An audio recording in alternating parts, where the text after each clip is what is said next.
Assalamualaikum warahmatullahi wabarakatuh. Perkenalkan, nama saya Nugi Apria dengan NIM 18510-150, mahasiswa pendidikan matematika, Fakultas Pendidikan Matematika dan Sains IKIP Cilemangi Bandung. Pertama-tama marilah kita panjatkan puji dan syukur atas kehadirat Allah Subhanahu wa taala, karena atas rahmat dan karunia-Nya peneliti dapat menyelesaikan penelitiannya. Shalawat serta salam marilah kita curah limpahkan kepada junjungan kita, yakni Nabi kita Muhammad Shallallahu Alaihi Wasallam.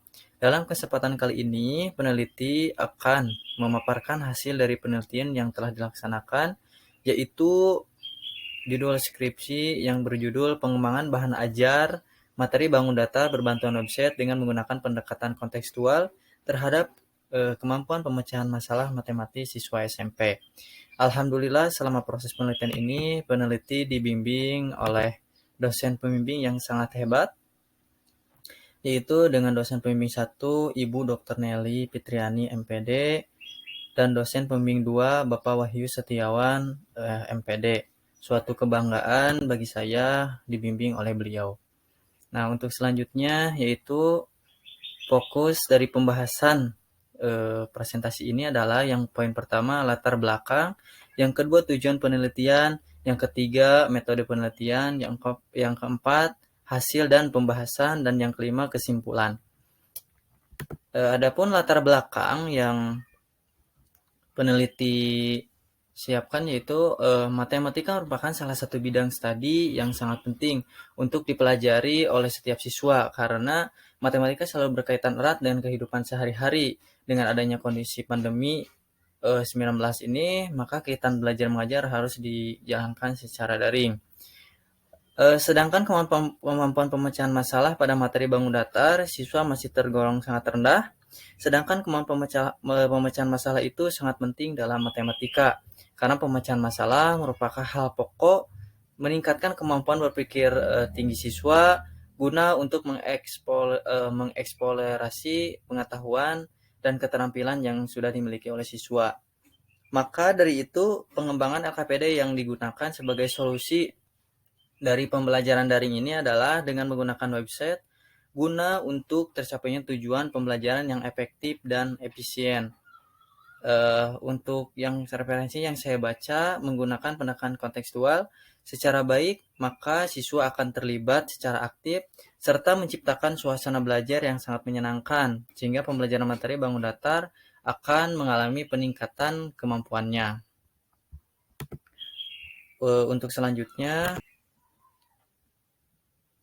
tujuan dari penelitian ini adalah yang pertama mengetahui proses pengembangan bahan ajar, poin yang kedua mengetahui kelayakan bahan ajar, poin yang ketiga mengetahui efektivitas bahan ajar, dan yang keempat mengetahui kendala-kendala pada saat pengembangan bahan ajar. Dari metode penelitian ini, di mana menggunakan Research and Development atau R&D, Brook and Gold. Untuk subjek penelitiannya yaitu siswa kelas 7 di SMPN 2 Haurwangi dengan jumlah siswa 30 peserta didik. Nah, untuk instrumen penelitiannya yaitu non-tes dan tes, yang dimana diantaranya adalah lembar validasi, lembar praktisi, soal kemampuan pemecahan masalah matematis.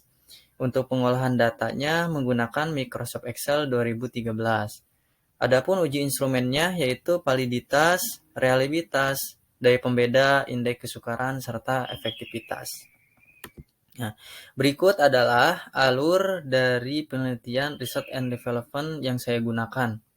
Maka akan dibahas atau diterangkan slide selanjutnya.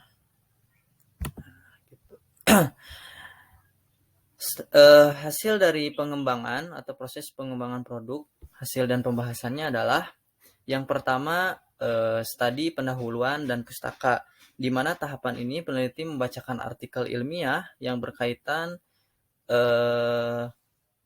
terus selanjutnya melakukan wawancara kepada dua guru orang siswa di SMP Haurwangi serta melaksanakan ke lapangan untuk melihat dan merasakan situasi kondisi langsung di lapangan agar sesuai dengan bahan ajar yang dibutuhkan. Dan untuk selanjutnya yaitu membuat draft LKPD.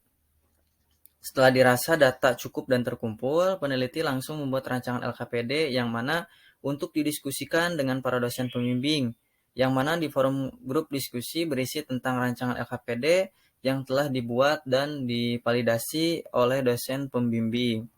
Setelah peneliti membuat dan menyusun draft LKPD hingga selesai, langsung diuji coba terbataskan ke 10 subjek, yaitu siswa SMPN 2 Hurwangi. Setelah data yang terkumpul dari uji coba terbatas, lalu diolah dan hasil olahannya dijadikan sebagai bahan bimbingan kepada dosen pembimbing untuk masuk ke dalam kategori tahapan berikutnya, yaitu tahapan ke dalam masukan-masukan dan revisi 1. Di mana dalam tahapan masukan-masukan dan revisi ini peneliti menerima saran diantaranya yaitu mengenai QR code yang tidak ngeling atau masih salah, serta merevisi draft LKPD yang tidak sesuai dengan pendekatannya. Oleh karena itu, peneliti langsung merevisi. Nah, setelah langsung selesai revisinya, langsung melaksanakan uji coba luas, yaitu tahap ke-7. Di mana pada uji coba luas ini, subjek ditambah menjadi 20 siswa yang asalnya dari 10 siswa di kelas 7 SMPN 2 Hurwangi. Data yang terkumpul dari uji coba luas lalu diolah dan di hasilnya itu dimasukkan ke dalam tahap berikutnya, yaitu masukan-masukan dan revisi 2 serta validasi 2. Di mana masukannya atau dari pembimbing yaitu desain sudah layak digunakan, akan tetapi QR barcode-nya masih ada yang salah atau tidak ngeling. Nah, setelah masukan-masukan dan revisi serta validasi itu beres, lalu melalui tahapan final produk yang mana layak untuk diuji produkan. Adapun subjek dari uji produk ini adalah 30 orang siswa SMPN 2 Hurwangi. Nah, setelah selesai uji produk, poin yang ke-10, lalu diakhiri dengan tes kemampuan pemecahan masalah matematis dengan jumlah soal 5 butir soal. Dan alhamdulillah semua alur berjalan dengan baik dan sesuai.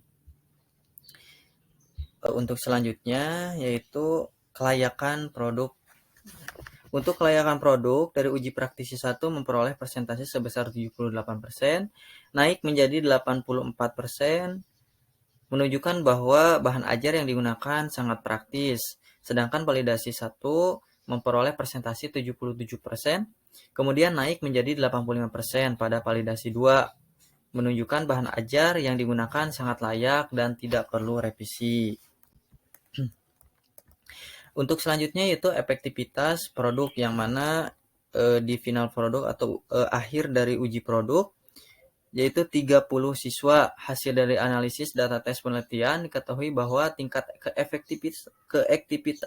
keefektifan bahan ajar yang dikembangkan memperoleh 84%, dan hal tersebut menandakan bahwa bahan ajar memiliki nilai efektivitas sangat efektif ketika digunakan dalam proses pembelajaran pada materi bangun datar terhadap kemampuan pemecahan masalah matematis. Nah, adapun kendala-kendala yang dialami oleh peneliti adalah yang pertama kondisi pandemi COVID-19, dan yang kedua jarak rumah ke sekolah cukup jauh sekitar 30 menit, dan yang ketiga website terbatas karena gratis.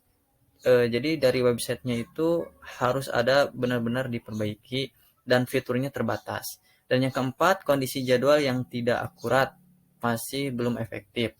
Dan yang kelima yaitu tes kemampuan pemecahan masalah, di mana masih ada soal atau tes kemampuan yang belum sesuai dengan kemampuannya.